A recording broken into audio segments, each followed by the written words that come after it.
நிகழ்காலத்தில் நம்ம தமிழ்நாட்டில் இன்னைக்கு ஒரு வலிமையான எதிர்கட்சியாக இருக்கக்கூடியது நாம் தமிழ் கட்சி, எல்லாத்தையும் ரெப்ரசென்ட் பண்ணக்கூடியது. ஏன்னா திமுக இன்னைக்கு அதிகாரத்தில் இருக்கான், அவங்ககிட்ட பணம் பலம் இருக்குது, படைபலம் இருக்குது, எல்லாமே இருக்குது, அதிகாரம் இருக்குது.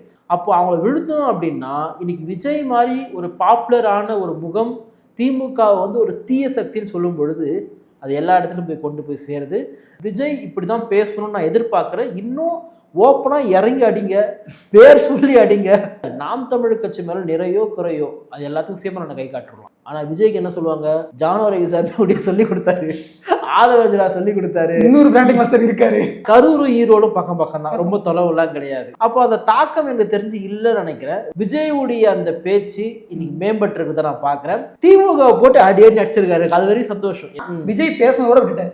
விஜய் அதை முழுசா கையில் எடுத்து, தாவேக்காவினர் அதை முழுசா கையில் எடுத்து அது இன்னும் பெரிய பிரச்சனையா மாறி. நீங்க சொன்னீங்க இல்லையா, அந்த புள்ளி தான் நானுமே வரேன். என்னன்னா கரூர் இன்சிடென்ட் கண்டி அந்த மக்களுடைய அந்த பேரிழப்பு ஏற்படாமல் இருந்திருந்தா செந்தில் பாலாஜி மீடியாக்கள் முதற்கொண்டு எல்லாருமே துவைச்சிருப்பாங்க.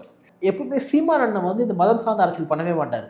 நான் குல்லா போட்டாதான் உனக்கான ஆளுன்னு கிடையாது, நான் நோப்பு கஞ்ச கட்சாதான் உனக்கான ஆளுன்னு கிடையாது, நீ தமிழன், நீ என்னை வந்து எப்படி பார்க்குற, என் அரசியல் உனக்கு பிடிச்சிருக்கா, நான் உனக்காக பேசுகிறேன். சிஏக்காக யார் பேசுறது? நம்ம தொடர்ந்து விஜய் விமர்சனம் பண்ணது என்னன்னா, நீங்கள் அரசியல் படுத்தலை, கொள்கை என்னன்னு சொல்லல. கொள்கை இல்லாத கூட்டத்தை வச்சு எப்படி நீங்க ரன் பண்ணுவீங்க? விஜய் தன்னை மறுபரிசீலனை செய்ய தொடங்கி இருக்கிறார், நான் நம்புறேன்.